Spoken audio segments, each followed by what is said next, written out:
Hi y'all, welcome back. I am Shaggy, the opinionated hippie, and today we are talking about my 21st favorite Frank Zappa album. I'm ranking all of them and reviewing all of them, one through that last one I shall not name, and 21 is Roxy and Elsewhere. And yes, I know Roxy and Elsewhere is a lot higher on most people's list, if not number one. And in my history of exposing people to Frank, usually when I play Roxy and Elsewhere, that's what they like. They enjoy that. That usually gets a positive reaction as opposed to something like We're Only in It for the Money, or Weasels Rip My Flesh, which usually does not. But the reason, and we're just going to start off with what I don't like about this album, the reason that it is 21 and not somewhere else is because there's a lot of talking. Frank introduces, it's a double LP, so there's 4 sides, and the first song on each side contains, as part of the track, not indexed separately, but as part of the track, a Frank intro. Intro runs anywhere from 1 to like 2 minutes. It's not like a 5-minute intro, but still, it's talking, and I don't need to hear it over and over and over again, and I also don't want to fast forward through the talking to get to the actual music, which I have to do because it's not indexed as an intro. That makes sense. So I don't like that. Plus, there's a lot of talking in the bebop tango. I like the bebop tango. I love the music of the bebop tango. There is an incredible Bruce Fowler trombone solo in the bebop tango. But there is also a lot of talking in that. There is a dance contest. Dance contest is necessarily a visual thing, and this is an album, so you don't get the visuals.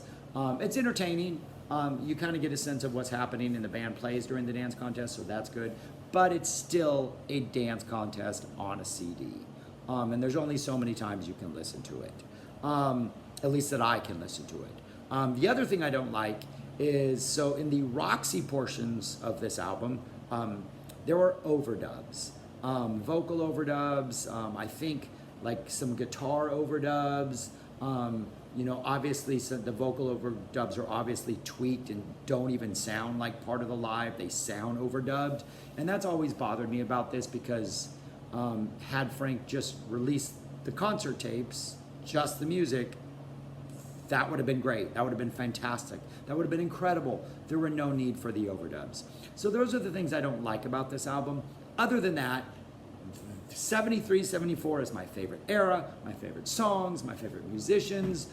This is pretty much the same lineup that was on Overnight Sensation, which was my 20 album, with the addition of Chester Thompson on drums.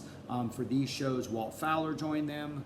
And I think that's it, right? And then for this one, and then for the Elsewhere portion of this, so you have the Roxy, which was late 73 shows, and then the Elsewhere were from the May 74 shows, in which Don Preston and Jeff Simmons were both in the band. And ZFT, if you have a complete show or shows from that, please release some shows from that. They did a whole bulk of Old Mother's material, plus the new stuff that they had been doing. Those are great, great shows. And from this, we get 2 tracks that sound phenomenal, that are my favorite 2 tracks on the album, in light of other releases, but we'll get to that. So you have all the material that this band performed. It opens up with a Penguin in Bondage. There's a little bit of the May 74 in this Penguin, but it sounds great. Great song. That goes into the fast version of Pygmy Twilight, and then Dummy Up, which is the improvised routine that they would do after Pygmy Twilight. This one focuses around Jeff Simmons. I don't think it's as good as any of the room service stuff that they did in the late 74 stuff that you can hear on You Can't Do That on Stage Volume 2.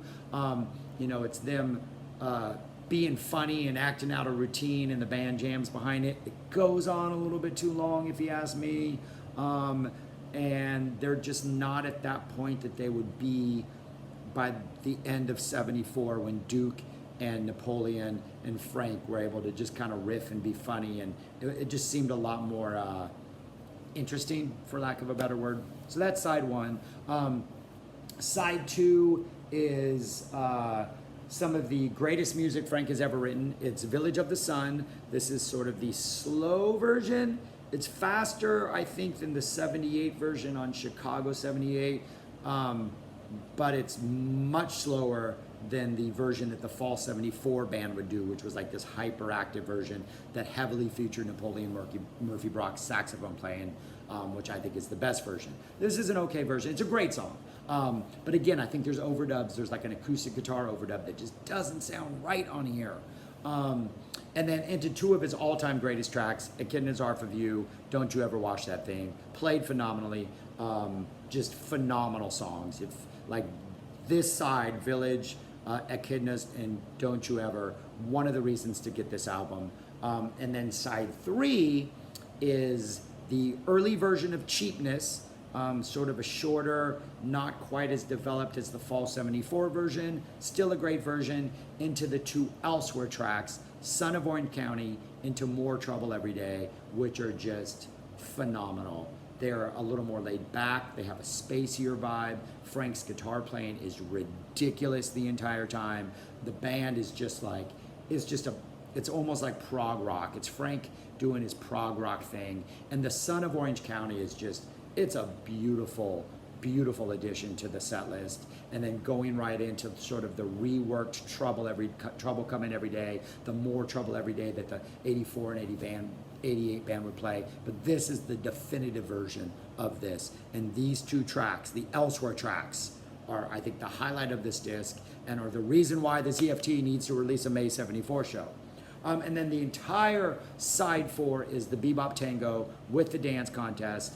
Bebop Tango is a ridiculously hard song to play.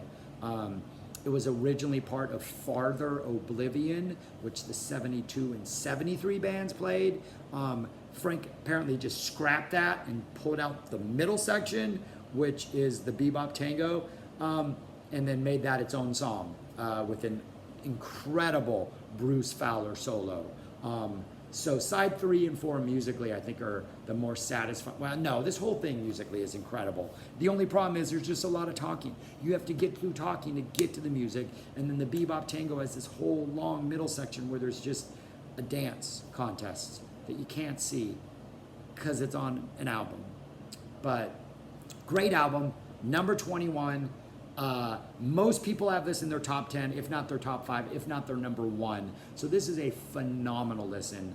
And I think if you like it, there is also there's the Roxy tapes. There's a whole other release of, I think, almost all the Roxy shows. I think all the Roxy shows are on that. There are 74 tapes out there. You get a little bit of this on Apostrophe. So it's just, and you get all of this, and you can't do that on Stage Volume 2. So if you like this release, there's a lot of other Frank. And there's the Road Tape 73 show.